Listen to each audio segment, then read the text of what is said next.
लिखा प्रजापिता।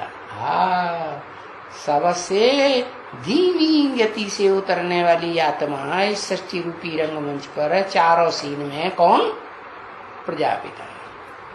लेकिन वो तो पुरुष चोला कि स्त्री चोला? पुरुष चोला। और जो स्त्री चोला में कौन है? हाँ, लक्ष्मी। तो वो आत्मा जो है ना, परा प्रकृति, जो अपरा प्रकृति है, नीची स्टेज का पार्ट बजाने वाली, तो वो अपरा प्रकृति देहभान वाली होती है, और परा प्रकृति आत्माभिमान वाली होती है। तो जो आत्माभिमान वाली प्रकृति है, वो अगर ज्ञान सागर के साकार में, प्रैक्टिकल में, संसर्ग संपर्क में आ जाएगी तो तीव्र गति से ऊंची उड़ेगी, उठेगी, प्योरिटी की पावर के कारण के धीरे धीरे उठेगी। हाँ, तीव्र गति से। तो जैसे बताया, कन्या कौन सी अच्छी? बाबा बताते कन्या वो अच्छी जो अपने पीहर कुल का भी उद्धार करे और हाँ, ससुर घर का भी उद्धार करे। तो वो जो च्यवन ऋषि की कन्या बताए, वो पत्नी बताई ना, वो सुंदर से सुंदर कन्या है संसार की। कथा बनाई दी। क्या च्यवन ऋषि कैसे थे? मालूम है किसी को? नहीं। अरे च्यवन ऋषि अंधे थे। क्या आखिरी जन्म में नीचे उतर के क्या बन गए? एकदम अंधे बन गए। तो कन्या ने क्या किया? कन्या ने वो जो अश्विनी कुमार है ना, हाँ, उनसे चिकित्सा हुई और वो दुनिया के ऊंचे से ऊंचे वैद्य, वो दोनों साथ साथ रहते हैं। अश्विनी कुमार अकेला नहीं। तो कोई तो आत्माएं होंगी जो सदा साथ साथ रहती हैं।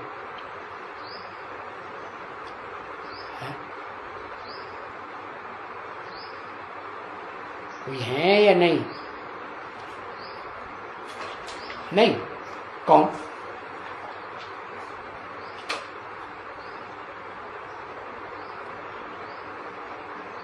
अच्छा, योगिनी माता सदा साथ रहेगी। किस रूप में? कौन से संबंध से? नारायण और लक्ष्मी। जो आत्माएं है ना, शूटिंग पीरियड में भी साथ ही लंबे समय तक कि नहीं? नहीं, लंबे समय तक साथी हैं या नहीं है? और नहीं भी साथी होती है तो देह का संबंध जो है वो किसी और से करती है क्या? नहीं करती ना।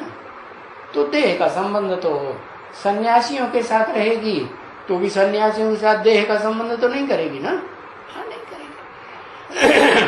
तो वो एक आत्मा ऐसी है, लक्ष्मी और नारायण, जो जन्म जन्म है आत्मिक रूप में है, एक के साथ रहने वाले। योगिनी को कहा, तो योगिनी तो कौन से धर्म का पूर्वज है?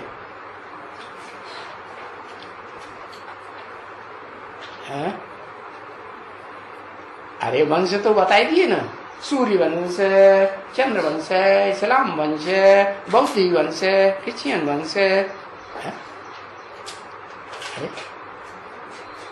साकार में हाँ, चंद्रवंश का बीज है ना। तो चंद्रवंश का जब बीज है तो चंद्रवंश का बीज क्यों हो गई? वो तो सूर्यवंश में जन्म लेती है।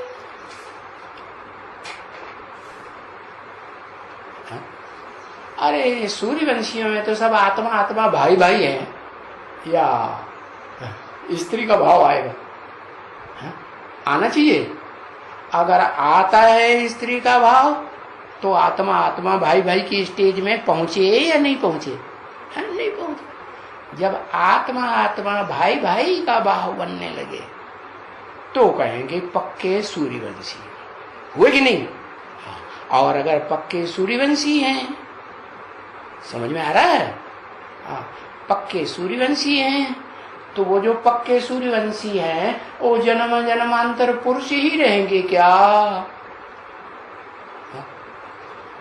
देह के बगैर सुख भोगेगी आत्मा जन्म जन्मांतर की नहीं भोगे। तो फिर किसी के साथ, क्योंकि जो सूर्यवंशी हैं वो सूर्यवंशियों में अगर चोला स्त्री चोला है, चोला तो स्त्री है लेकिन आत्मिक स्थिति पक्की है, इसीलिए आत्मिक स्थिति पक्की होने के कारण भाई भाई हैं, लेकिन स्त्री चोला होने के कारण वो जो सिट्टा जोरी होती है जन्म जन्मांतर की, होती है कि नहीं। ऊंच कुल में जाती है कन्या, कि कन्या नीच कुल में दी जाती है, ऊंचे कुल में दी जाती है। हाँ, तो बताओ जब सत्युग शुरू होता है या संगम युग में भी जो विजय माला बनेगी तो रुद्रमाला की आत्माएं कौन से माला के मणकों के साथ ऐड होंगी? जो विष्णु रूप बने, विजय माला के साथ ऐड होंगी। तो जो अव्वल नंबर का मणका है वो तो प्रजापिता है, और उसके जो पक्के फॉलोअर्स होंगे उनका भी 12 का ग्रुप होगा कि नहीं? होगा ना, नहीं होगा? हाँ होगा। द्वयम नंबर का जो मणका है उसका भी ग्रुप 12 का होगा। तो जो योगिनी का ग्रुप है, दूसरे नंबर का मणका है, दूसरे नंबर का पूर्वज है ना, तो विजय माला में जो दूसरे नंबर की होती आत्मा उसके साथ संबंध जुटेगा या नहीं जुटेगा? हाँ जुटेगा। तो पूरे ग्रुप का 12 का ग्रुप उन 12 के साथ सिट्टा जोड़ी होती है। तो बताया कि वो जन्म जन्मांतर का हिसाब किताब बनता है संग कारण का। क्या नहीं बनता? हाँ बनता है।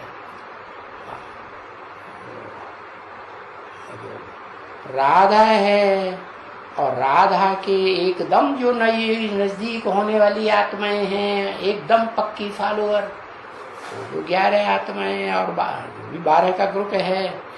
तो वो तो अव्वल नंबर 12 के ग्रुप के साथ उनका हिसाब किताब बनता है, विष्णु रूप बनेंगे, नंबर 12 बनेंगे ना। ऐसे ही जो दूसरे नंबर का बुद्धि जाती है कि नहीं, समझ रहे कि नहीं? दूसरे नंबर का जो मणका है सूर्यवंश में, उसका अपना ग्रुप होगा पक्के फॉलोअर्स का कि नहीं?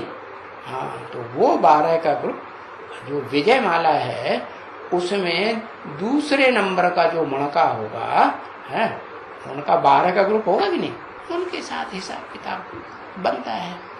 तो ये हिसाब किताब बन जाता है। सूर्यवंशी जो आत्माएं हैं वो हैं ऊंचते ऊंच, लेकिन हाँ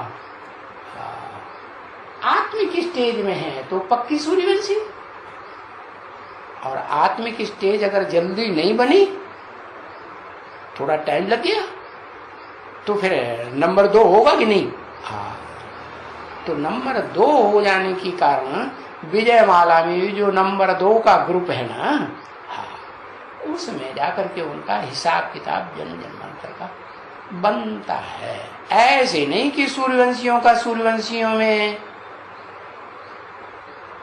संयोग हो जाएगा जन्म जन्मांतर का, होगा नहीं समझ में आया? आया समझ में? हाँ आया। और मत क्लास करो टाइम से। सूर्यवंशियों का जो 12 का ग्रुप है ना, है ना? तो 12 के ग्रुप में 12 ज्योतिर्लिंगम कहे जाते हैं ना, उनमें जो पहला ज्योतिर्लिंगम है वो कौन है अव्वल नंबर?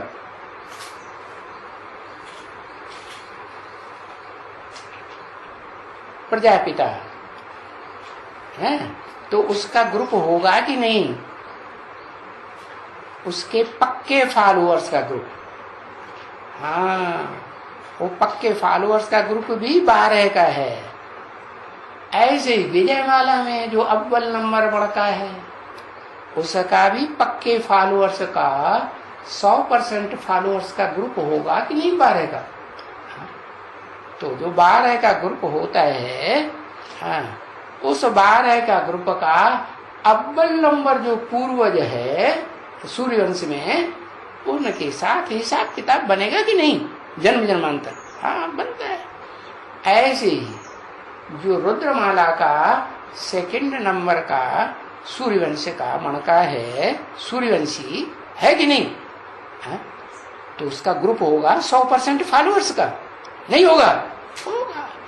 तो जो 100% फॉलोअर्स का ग्रुप होगा, वो 100% फॉलोअर्स का ग्रुप उसका फिर हिसाब किताब चंद्रवंशियों में कौन से ग्रुप से जुटेगा? विजयमाला में। अरे सूर्यवंशियों में जो फर्स्ट ग्रुप है उसका फर्स्ट के साथ है हिसाब किताब जुड़ा। ऐसे ही सूर्यवंशियों में जो सेकंड नंबर है उसका जो फॉलोअर्स का ग्रुप है 100% फॉलोअर्स अच्छे, तो उनका हिसाब किताब कौन से ग्रुप के साथ जुड़ेगा? विजयमाला में 2 नंबर के साथ जुड़ेगा ना? तो नहीं समझ में आ रहा? हाँ, तो जो 2 नंबर का ग्रुप है चंद्रवंशियों में, तो दूसरे नंबर का ग्रुप जो चंद्रवंशियों के नीचे होगा वो कौन से धर्म वाला होगा? चंद्रवंशियों में कौन से धर्म का हुआ जो नीचे गिरेगा, जिसमें जाकर के छिलका चढ़ेगा या जड़ बनेगा, आधार मूर्त बनेगा? क्योंकि चंद्रवंश में तो सारे ही आधार मूर्त है ना। राधा भी तो आधार मूर्त हुई ना, तो वो पहले नंबर का आधार मूर्त। ऐसे जो दूसरे नंबर का आधार मूर्त बढ़ता है, दूसरे नंबर का ग्रुप है आधार मूर्त, हाँ, तो वो कौन सा? हाँ, इस्लाम धर्म में जाकर के आत्माएं जो हैं सेकंड नंबर ग्रुप वाली, वो इस्लाम धर्म से प्रभावित होने वाली। सूर्यवंश में छिलका होगा, सूर्यवंश का छिलका चढ़ेगा। जो आधार मूर्त है वो छिलका नहीं, वो जड़ें ही बन जाएंगी। किसकी? इस्लाम वंशियों की जड़ें बनेंगी कि नहीं? हाँ, बनेंगी। तो ऐसे हिसाब बनता है कि सूर्यवंशी सेकंड नंबर मणका कौन? सूर्यवंशी सेकंड नंबर मणका, उसका second number group. Suryavanshi first number का मणका, उसका फर्स्ट नंबर का ग्रुप। अरे नहीं समझ में आ रहा? सूर्यवंशी जो फर्स्ट मणका है उसका 12 नंबर का जो ग्रुप बनेगा कि नहीं? तो वो फर्स्ट क्लास होगा कि नहीं? कि सेकंड वाले के साथ जोड़ देंगे उस ग्रुप को? नहीं। ऐसे ही तो सेकंड नंबर मणका है योगिनी है या योगी राज है? हाँ, योगिनी है। तो वो जो रुद्रमाला है, सूर्यवंशियों की माला है, उन सूर्यवंशियों आत्मा भाई भाइयों के जो ग्रुप है उसमें पालना करने वाली माता तो पार्ट बजाती है? लेकिन क्या प्रैक्टिकल में माता होनी चाहिए सूर्यवंश में? नहीं, वो तो भाई भाई है। तो माता का पार्ट बजाया है, और वो माता जो है उसका हिसाब किताब जन्म जन्मांतर का भी बनेगा कि नहीं? उतरती कला के जो द्वापर कलयुग के युग हैं और जो सतयुग त्रेता में भी जो उतरती कला के नारायण हैं, उनके राज्य में उनका हिसाब किताब बनेगा या नहीं बनेगा? उनके छिलके बनेंगे कि नहीं? बीज रूप छिलके होते हैं कि नहीं? बीजों में छिलका नहीं होता है?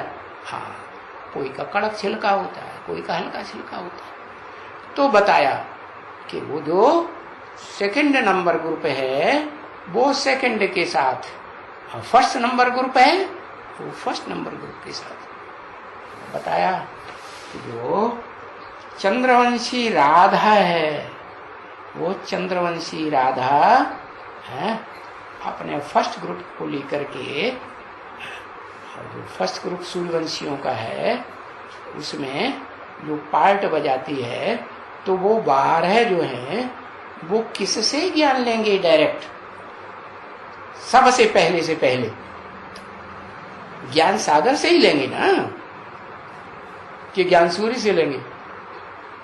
शिव से लेंगे, सदा शिव से? सदा शिव से डायरेक्ट कोई नहीं ले सकता, वो जब तक शरीर में प्रवेश न करे तब तक। लेकिन पहले नंबर का नंबर उन्हीं का पहले लगेगा। किसका? जो राधा के विजयमाला के ग्रुप में अव्वल नंबर ग्रुप है वो ज्ञान सागर के कनेक्शन में आएगा। तो वो सदगति दाता सर्व का ज्ञान का सागर साकार रूप में और निराकार रूप में एक ही है, और सर्व का सदगति दाता है। क्या? इस दुनिया में जितने भी हैं मनुष्य मात्र, मनुष्य मात्र नहीं, प्राणी मात्र, क्या? चाहे मनुष्य हो, देवात्माएं हो, राक्षस हो, पशु पक्षी हो, जानवर हो, कीड़े मकोड़ों, सबकी सदगति आत्माओं की करेगा, या कोई की करेगा कोई की नहीं करेगा? सबकी सदगति करने वाला वो एक ही है, साकार भी है और भले जो सिर्फ निराकार है और सदा ही निराकार रहता है, सुप्रीम सोल शिव सदा शिव, वो 100 साल पार्ट बजा के वापस चला जाता है। फिर भी आप समान किसी को बना के जाता है कि नहीं? तो जिस मनुष्य सृष्टि के बाप को आप समान बना के जाता है उसके लिए बताया वो सर्व का सदगति जाता है। सदगति साकार शरीर से होती है या बिना साकार शरीर के सदगति होती है? सदगति माने स्वर्ग, दुर्गति माने नरक। तो शिव को कहेंगे स्वर्गवासी। अतीन्द्रिय सुख का वासी है वो, अतीन्द्रिय सुख भी नहीं भोगता, अतीन्द्रिय सुख से भी परे और इंद्रियों के सुख से भी परे, और कर्मेंद्रियों के सुख से तो वो जाने का है ही नहीं। वो और क्या गटर में पड़े रहते हैं, बहुत बुरा बुरा बोलता है। तो बताया एक सदगति दाता